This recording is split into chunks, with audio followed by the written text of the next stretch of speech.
Yonke Inawo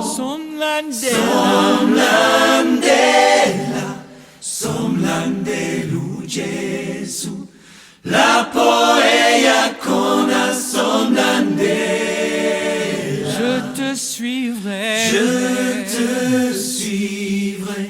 Je te suivrai Jésus. Oh, je te suivrai.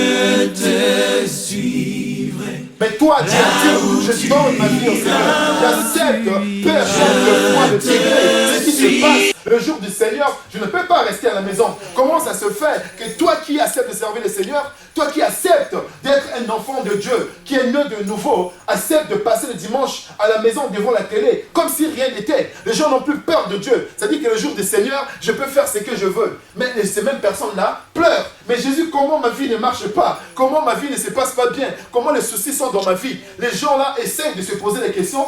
Elles oublient qu'elles ont juste une partie. N'est-ce pas? Ils viennent à l'église quand ça les arrange. Ils viennent à l'église quand tout va bien. Mais quand tout va mal, pardon. Quand tout va bien, oh là là, je suis intelligent. Moi j'ai étudié. Si j'ai ce boulot parce que je suis intellectuel. Si j'ai eu un homme parce que je suis belle. Si j'ai eu une femme parce que je suis le beau gosse. Parce que je mérite. Ils oublient que le Seigneur est là dans leur vie. Amen. Amen. Cet après-midi, j'aimerais vous parler de ce qu'on appelle le prix à payer pour un disciple, pour un chrétien disciple. Le prix à payer. Parce qu'il y en a beaucoup aujourd'hui au niveau des églises qui n'acceptent pas de payer le prix. Qui n'acceptent pas de pouvoir se sacrifier. L'église doit marcher, l'église doit être dans l'action. Quand je cherche le boulot, quand je vais voir le pasteur et qu'il prie pour moi, il faut que j'aie le boulot. Lorsque le pasteur prie pour moi une fois, deux fois, et que je n'ai pas le boulot, c'est qu'il n'y a pas l'action. Des fois, on prie avec un pasteur, lorsqu'on a des soucis, on va voir un autre pasteur. Parce qu'il prie tellement bien, il prie tellement fort, il y a tellement de la puissance. Des fois, on prie dans une église, on ne donne pas sa dîme, on ne donne pas ses offrandes, mais quand il y a un renard banquet qui arrive, on se déplace, on donne tous ses biens. Parce que c'est renard banquet. Les gens cherchent aujourd'hui les facilités, les raccourcis. Personne n'accepte de payer le prix. Bien-aimés, Dieu nous demande de bien mesurer le prix à payer, car il y a un prix à payer pour tout service chrétien. Dieu veut que nous mesurons le prix à payer. Il faut que tu arrives à comprendre qu'est-ce que c'est que le prix à payer. Et pourquoi dois-je payer le prix? Parce que Christ lui a montré l'exemple. Alléluia. Amen. À chaque fois que l'homme est appelé à payer le prix, bien-aimé, pour la marche chrétienne, celui-ci évoque toujours des discours inutiles. À chaque fois, les gens sont capables de pouvoir respecter leur tantine. Ouh! Tous les mois, il faut donner la tantine. Les gens, ils les respectent automatiquement. Il n'y a rien à dire. Mais quand on commence à dire, à donner l'argent pour les choses de l'église, on demande beaucoup d'argent. Oui, c'est vrai. Il y a un phénomène aujourd'hui. Il y a des pasteurs qui s'enrichissent sur le dos des serviteurs, des chrétiens. Il y a des serviteurs de Dieu aujourd'hui qui sont peut-être égarés, qui ont oublié l'importance de l'argent de l'église. C'est qu'il faut faire avec l'argent de l'église. Mais moi, ma prière a toujours été, Seigneur, si je peux être indépendant, un homme d'affaires, c'est lui qui pourrait être capable, Seigneur, avec mes moyens, de pouvoir donner un coup de main financier, matériel à l'église. Seigneur, fais de cela. Amen. Fais de moi cet homme-là, Amen. qui attend rien de l'église. Qui peut, Seigneur notre Dieu, seulement apporter sa pierre à l'édifice avec le moyen que tu vas lui donner. J'ai toujours prié le Seigneur d'être chef d'entreprise pour soutenir l'église. Jamais je pense un jour, Dieu, s'il te plaît, fais de moi l'homme qui ne sera pas là à attendre les offrandes de l'église. C'est ma prière de tous les jours. À chaque fois que l'homme est appelé à payer le prix, on trouve des excuses. Ah non, ah votre église là, maintenant ça devient à l'église des Africains. Ah, l'église des Centrafricains. Ah, l'église des Congolais. Ah, l'église des Aïwa. Ah, l'église d'un tel. Ah, l'église de ceci. Votre église là. Chaque âme, quand je rencontre, que je leur parle du Seigneur, je leur invite à venir à l'église. Est-ce qu'il y a des Congolais? Est-ce qu'il y a des Centrafricains? Ah, moi, le milieu de ceci. Ah, le milieu de cela. On ne veut pas payer le prix. On trouve toujours des excuses. On croit que tout est rose à l'église. Les gens ont oublié le vrai sens de l'église. On croit que, c'est-à-dire que l'église est un lieu, c'est-à-dire que où lorsqu'on vient, on ne peut plus nous parler, on ne peut plus nous dire ceci, on ne peut plus nous dire cela. Les gens refusent l'autorité au niveau de l'église parce que tellement ils ont plus de moyens que le pasteur, ils ont plus de l'argent que le pasteur, on ne peut plus leur parler, on ne peut plus leur dire quelque chose. C'est-à-dire que tout doit être rose. Normalement, au niveau de l'église, tout devait être bien. Et quand ça devient difficile, ce qui se passe en ce moment, c'est ça, le prix à payer. C'est-à-dire que nous ne sommes pas là pour plaire au monde. Parce que si c'était pour plaire, nous ne devons pas être là. On devait choisir des églises qui sont déjà remplies. On vient seulement s'asseoir. Parce qu'on nous donne l'honneur. On ne devait pas être là, bien aimé, si on ne voulait pas payer le prix. On devait être dans une église, ICC, d'autres églises pour ne pas citer les noms. On devait déjà être là, s'asseoir seulement. On prend nos Bibles, on nous honore, on nous pose, on chante pour nous. On devait avoir la gloire, la chorale est déjà là, tout est déjà rempli, la salle est déjà payée. On vient seulement s'asseoir, on prêche l'évangile, rakabababasaka, on impose les mains sur les gens. Et j'entends, on dit, ouh, qu'est-ce qu'il est puissant ce pasteur, qu'est-ce qu'il a, la puissance de Dieu. On est là, on change notre position. Mais ce n'est pas ce que nous cherchons. Nous avons compris quelque chose. Nous nous sommes dit, nous avons fait ces choses-là, mais Dieu nous a confondus. Mais aujourd'hui, ce que nous cherchons, c'est que les âmes soient sauvées. Amen. Même une seule âme, lorsque cette âme est sauvée, c'est ça le bonheur d'un pasteur. Alléluia. Un pasteur doit se réjouir quand une âme est sauvée. Mais aujourd'hui, les églises détruisent les couples. Les gens viennent en couple dans une église, l'homme retourne tout seul parce que le pasteur a fait le lavage de cerveau à la femme, a dit à la femme de ne pas être soumise, a refusé certaines choses au niveau de ce couple-là, et l'homme retourne seul, ou soit la femme retourne seule. Le vrai sens même de l'église aujourd'hui a été bafoué parce que les gens ne veulent plus payer le prix. Personne ne veut payer le prix. Personne ne veut, quand tu viens à l'église, il faut que j'aie la bénédiction tout de suite. On ne va pas me demander de donner. On ne va pas me demander de prier. C'est le pasteur qui doit prier. Normalement, c'est le pasteur qui doit gêner. On demande la veille de prière. Le pasteur se retrouve tout seul. Mais quand il y a des soucis, ah, pasteur, quand le pasteur ne répond pas, tu as vu le pasteur là? Il ne répond jamais lorsqu'on l'appelle. Bien aimé, parfois, il faut tout abandonner pour gagner le royaume de Dieu. Alléluia. Oh, si vous voyez, si vous savez d'où nous venons. Oh, si vous savez ce que nous avons fait avant de devenir chrétiens. Le jour où j'ai rencontré le Seigneur, j'avais une coupe, j'avais des boucles d'oreilles. J'étais celui qui passait à la télé, qui dansait, qui faisait le show. Mais quand j'ai rencontré le Seigneur ce jour-là, quelque chose s'est passé en moi. Je me suis senti comme un bébé. J'étais tombé par terre. Ma chemise a été déchirée. Il y avait mon ventre dehors. Quand je me suis levé, j'ai pris le boucle d'oreille. J'ai enlevé. J'ai jeté. Je suis allé voir le coiffeur. J'ai dit, rase-moi ça. Maintenant, je vais être boule à zéro. Je vais être quelque chose de bien. Alléluia. Et pourtant, je n'étais pas voyou. Et pourtant, je n'étais pas voleur. Mais quand tu rencontres le Seigneur, Dieu transforme ta vie. Amen. Et tu abandonnes tout. Et j'ai tout abandonné. J'ai arrêté le football. Ceux qui me connaissent, je suis arrivé en Centrafrique, j'ai joué, je ne sais pas, Tempête, Mokaf ou Iska. J'ai arrêté le football. J'ai arrêté la danse. C'est ce que je faisais. J'ai dit non, j'abandonne tout. Quand on rencontre le Seigneur, le prix à payer commence par là. Le premier prix à payer pour un chrétien, c'est l'abandon de toutes choses. Les chrétiens aujourd'hui n'acceptent pas d'abandonner. Ils sont encore accrochés à leur péché mignon. J'aime le Seigneur, je peux prier de temps en temps, mais est-ce que Dieu a refusé de boire un petit peu de bière? Et ces personnes connaissent ce verset-là par cœur. Alléluia. Amen. Ils ne vont pas te sortir un verset qui parle de la sanctification. Non, parce que ça les embête. Ils vont te sortir le verset où Jésus a transformé l'eau en vin.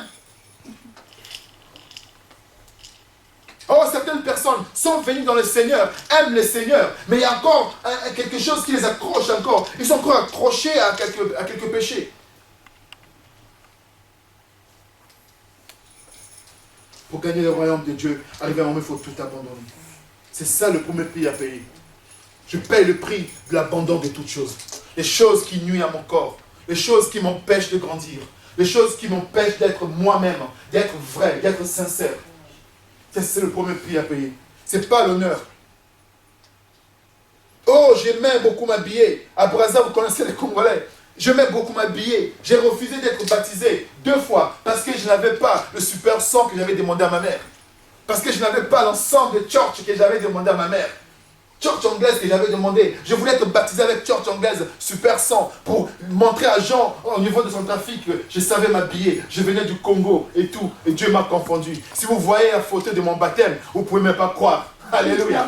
J'étais habillé comme quelqu'un qui n'a jamais su s'habiller. Avec les chaussures, mais Dieu m'a confondu. J'ai fui le baptême 2 fois. Le 3e fois m'a dit, tu restes là. Amen. J'ai refusé de payer le prix. Payer le prix, c'est ça. Arrivé au moment, ta dignité, ta propre dignité à toi est touchée. Ton honneur est touché. Oh, les gens commencent à voir. Les amis commencent à dire, on va voir comment tu vas faire. Et tu commences à dire, non, par rapport aux amis, non, on va croire que je ne sais pas m'habiller. On va croire que non, il faut payer le prix. Payer le prix, c'est ça, le premier choix. Abandonner toute chose pour hériter le royaume des cieux. Amen.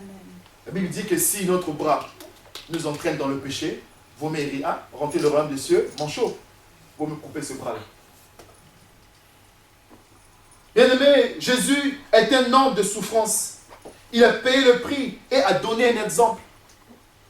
Jésus a quitté sa position céleste, est venu sur terre, est venu montrer le chemin, montrer l'exemple du prix à payer.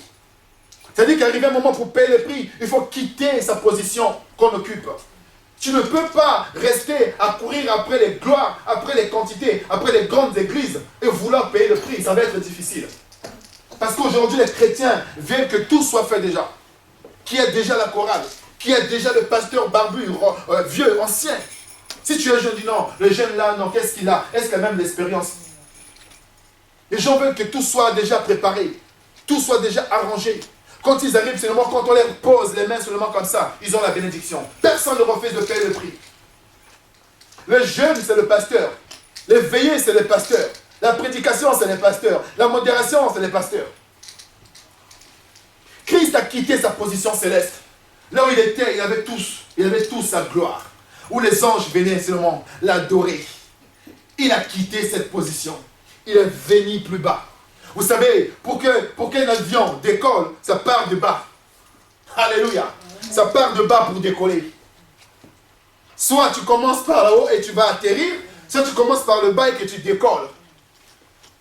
Quand Christ est descendu sur terre, il est venu donner l'exemple, il a montré le chemin. C'est un homme de souffrance. Il a accepté de souffrir. On l'a craché dessus. Personne ne croyait en lui. Personne ne savait que cet homme-là, qui est juste le beau-fils de Joseph, qui est le charpentier, qu'est-ce qu'il peut nous apporter? C'est lui-là.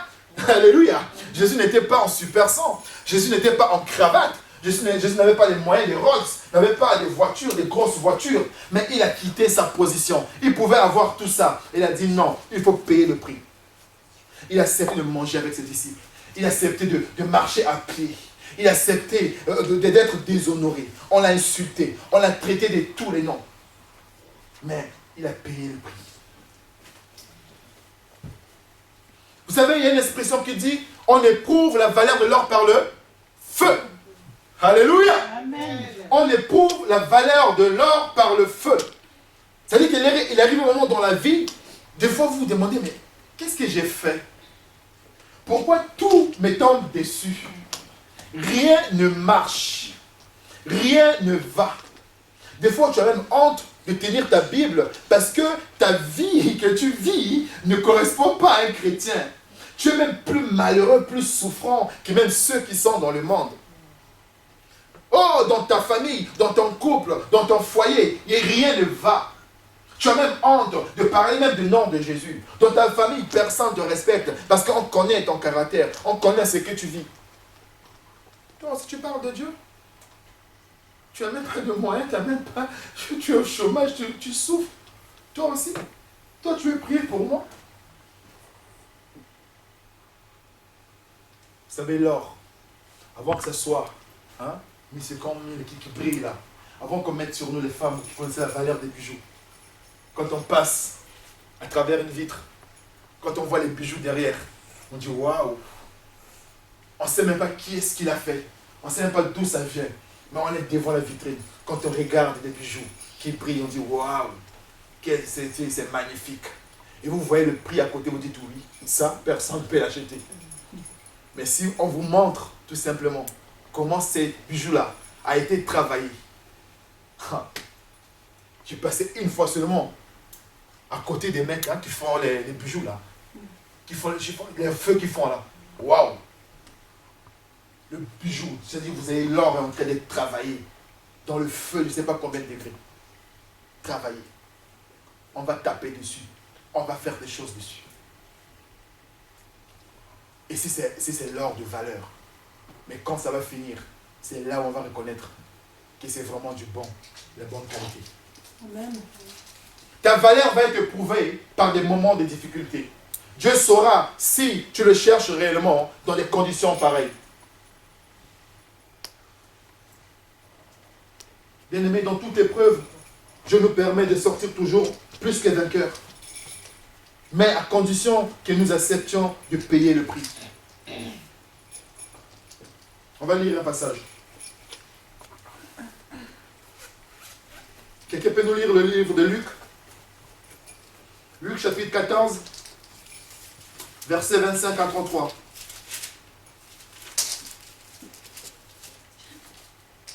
Luc 14, 25 à 33.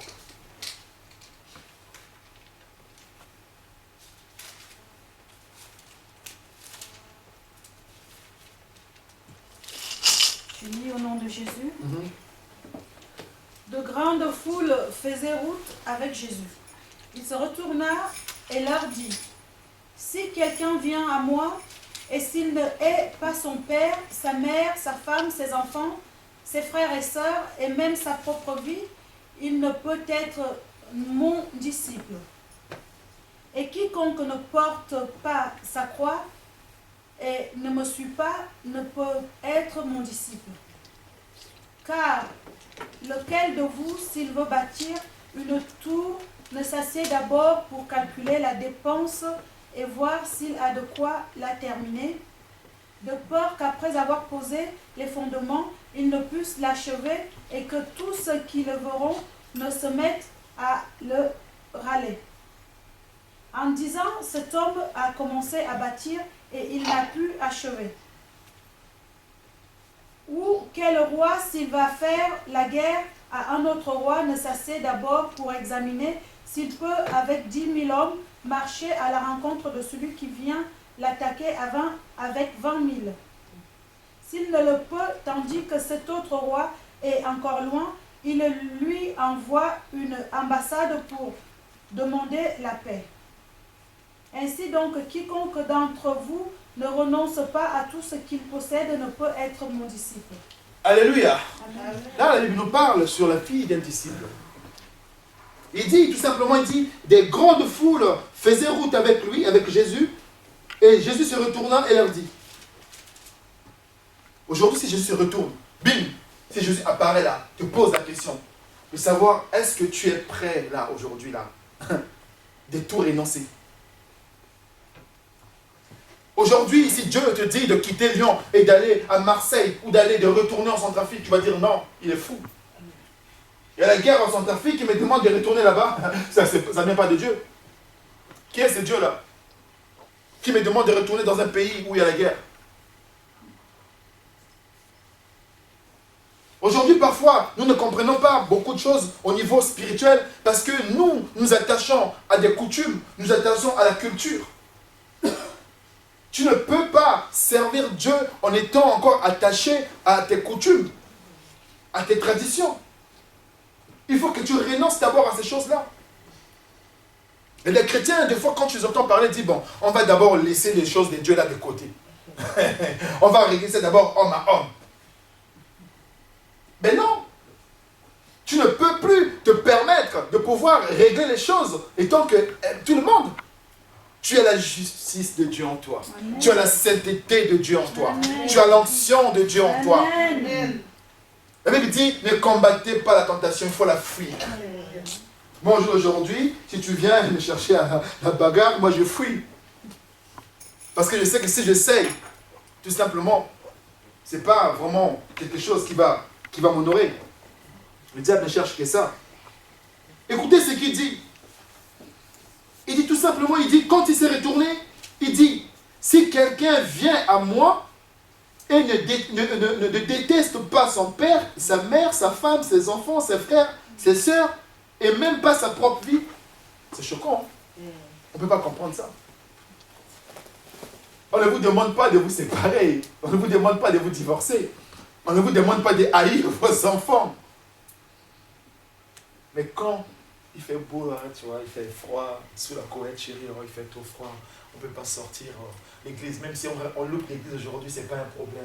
Ah, chérie, donne à manger aux enfants, on va rester sous la couette. Ta femme passe avant Jésus-Christ. Tu aimes tellement ta femme. Quand ta femme n'est pas... Non, ma femme c'est ci, ma femme c'est là, mon mari c'est ci, mon mari c'est là. Quand mon mari ne vient pas à l'église, moi aussi je ne viens pas. Quand ma femme ne vient pas, comme on a parlé mal à ma femme dans cette église-là, moi aussi je ne vais pas là-bas. C'est fini, on ne va plus là-bas. Chérie, on ne va plus là-bas.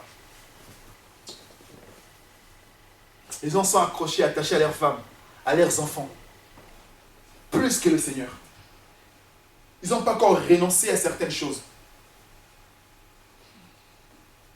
Aujourd'hui, un enfant va être malade, quelqu'un va appeler et dire, pasteur, on ne va pas venir parce que l'enfant est malade, parce que ma femme est malade. Mais qui donne la santé? Qui donne la guérison? Wouh! Et pourtant, cet enfant qui est malade, vous allez le prendre, vous allez le mener à l'hôpital. Mais vous oubliez que l'hôpital de Dieu est plus puissant que l'hôpital du monde. Amen.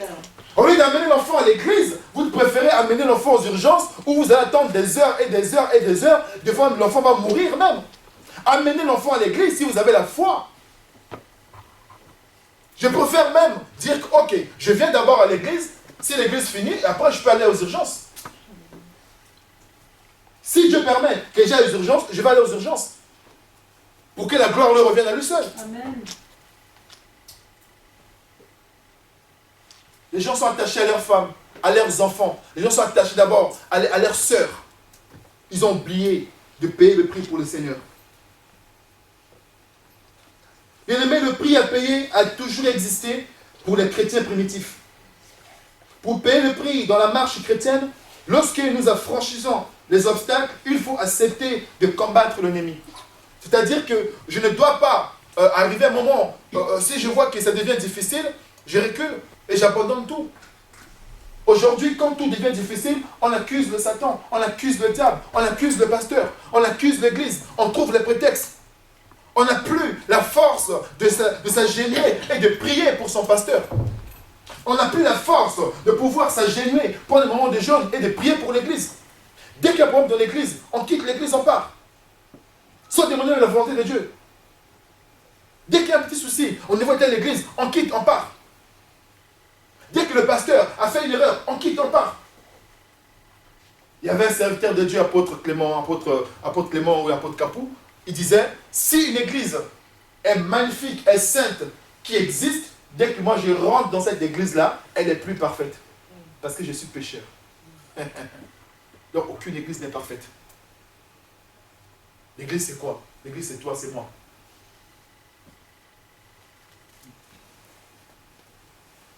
Nous devons combattre les obstacles.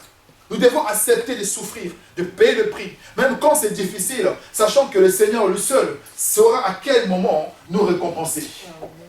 J'ai toujours dit qu'une souffrance acceptée, le bonheur ne peut qu'être une récompense méritée. Parce que moi je ne suis pas habitué à avoir tout. Même quand c'est-à-dire que j'ai toujours habitué à travailler. Que ce soit dans l'association, que ce soit dans le football, que ce soit dans le truc. J'aime pas quand on fait déjà tout, on vient toujours me donner. Non. J'aime toujours participer. Il faut que j'amène quand même ma pierre à l'édifice.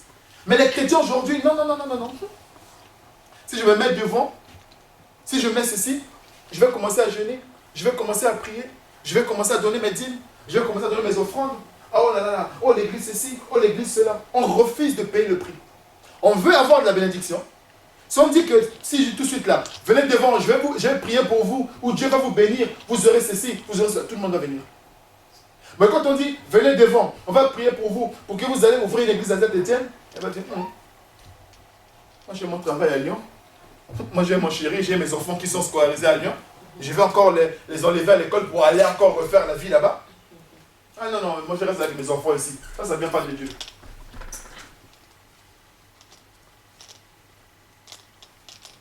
Alléluia. Bien aimé, le prix à payer peut nous faire passer par le col du désert. Nous acceptons de tout abandonner. Des fois, tu te rends compte, des fois, quand j'étais à la police municipale, des fois, on était sur la voie publique.